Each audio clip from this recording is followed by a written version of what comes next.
Sam menatap Rea dalam. Ia merasuk ke dalam dua bola mata Rea yang masih sembab, mencari tahu apa ada kemarahan dan tidak terima atas kematian Hares.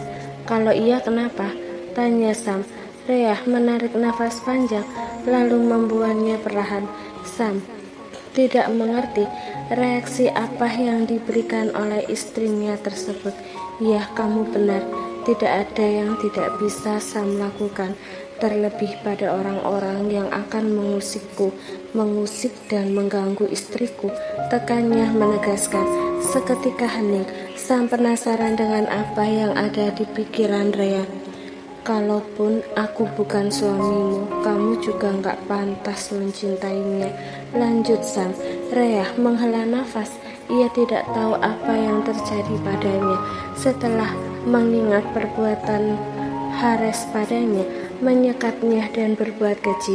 Aku bersyukur kau melenyapkannya, ucap Rea. Sam terkejut. Ia ternyata salah menduga dengan tanggapan dan respon Rea.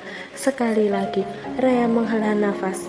Siapapun yang menyakitiku dan berbuat sekejam itu, aku akan bersyukur kalau hidupnya berakhir. Lanjutnya, Sam menelan ludah. Apa itu juga artinya? Kamu akan bersyukur kalau hidupku berakhir? Tanyanya. Rea menatapnya. Mungkin, entahlah, hidupmu berakhir atau tidak, aku juga sudah terlanjur hancur, jawab Rea. Sam menunduk. Bukankah Haris juga begitu? Dia berakhir atau enggak, kamu juga sudah terlanjur disakitinya kan? Lanjut Sam. Karena kau sudah berjanji untuk menjagaku, iya kan? Tanya Rea. Sam mengangguk. Ternyata apa yang selama ini dia ucapkan didengarkan oleh Rea. Lalu kenapa kamu ingin aku berakhir? Tanya Sam. Rea terdiam, tidak dapat menjawab pertanyaan suaminya itu. Sam mengukir senyum tipis di bibirnya melihat Rea. Mungkin Rea belum memaafkannya, tapi dia yakin dan percaya waktu akan menjawab semuanya. Kamu tidur lagi ya, ucap Sam. Rea terdiam. Dibantu Sam, ia kembali membaringkan tubuhnya. Sam bersyukur dengan keterangan dari Alvan. Sepertinya ia memang harus sering-sering bertanya untuk belajar pada temannya itu. Alvan mengatakan kalau Rea sehat, rahimnya sudah bersih dan luruh dengan sendirinya tanpa perlu operasi. Bagaimana selanjutnya? Tanya Sam. Selanjutnya adalah tugas lu. Keguguran itu sama saja seperti melahirkan atau saat sedang hamil, bahkan lebih parah karena kondisi yang tidak stabil emosional, jelas Alvan. Tapi Rea meminta kami untuk pisah kamar kalau dia sudah sembuh dan boleh pulang nanti, jelas Sam. Alvan menggeleng. Harusnya jangan. Justru setelah ini lu harus lebih menunjukkan perhatian lebih lagi pada Rea. Ini kesempatan lu untuk mengobati semua ketakutannya karena dia butuh perhatian yang lebih setelah apa semua yang terjadi di hidupnya, jelas Alvan. Sam mengangguk-angguk. Nanti gue pikirkan bagaimana caranya supaya gue bisa perlahan meyakinkan Rea. Alvan menepuk bahu Sam 2 kali. Lu pasti bisa, karena sekarang ada Sania dan Biika yang akan mendukung lu, ucap Alvan. Setelah hari di mana Rea keguguran dan di hari terakhir Sam datang ke rumah keluarga Winston, ia tidak pernah lagi kembali ke rumah keluarganya itu. Selama seminggu dia hanya pulang balik dari rumah Rea ke rumah sakit, berusaha semampunya menunjukkan perhatian pada Rea dan berusaha selalu ada untuknya. Sam merasa sangat beruntung sekarang karena memiliki orang-orang yang mendukungnya. Alvan, temannya sekaligus dokter istrinya itu, sudah menjelaskan dan mengajarkan banyak hal pada Sam. Daniel, meski tidak selalu terlihat, tapi perannya yang beresiko membuat Sam sangat bersyukur memiliki temannya sepertinya. Sania, adik ipar yang sangat penting baginya untuk mendekatkan hubungannya dengan Rea. Tidak hanya itu, ada Biika yang sigap menjaga dan mengurus Rea dan rumah. Ia sudah seperti orang tua yang berperan mengurus mereka di rumah. Juga Riko, tanpa asistennya itu Sam mungkin akan kewalahan setiap datang ke kantor karena sering tidak masuk. Hari ini Rea sudah bisa pulang. Sam menggandeng dan merangkul istrinya itu keluar dari rumah sakit. Selama Rea dirawat, tidak ada satupun keluarganya yang datang menjenguknya. Justru itu Sam bersyukur. Ia berusaha menjauhkan istri dan keluarganya yang tidak baik. Biarkan dia membangun keluarganya sendiri. Bersama Biika dan Sania, mereka pulang ke rumah. Alvan ikut mengantar sampai mereka masuk ke dalam mobil.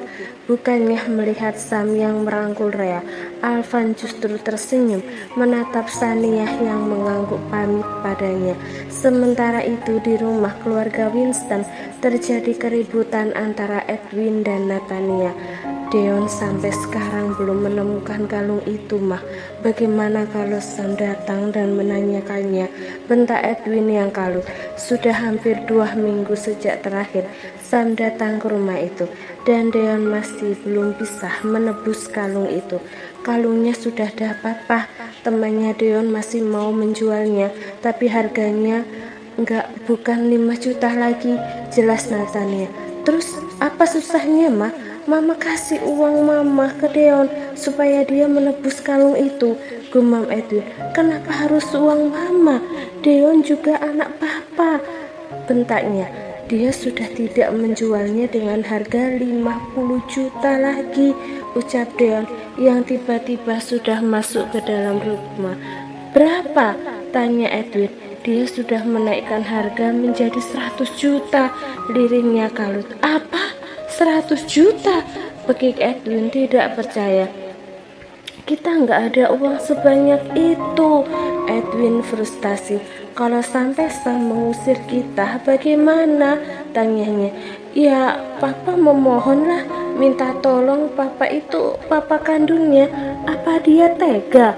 Balas Natania. Sam itu nggak pernah main-main dengan ucapannya, Mah. Edwin menjelaskan dan sudah khawatir. Deon hanya diam. Ia sendiri geram pada kondisi diancam dan terancam seperti itu. Padahal memang dialah yang bersalah.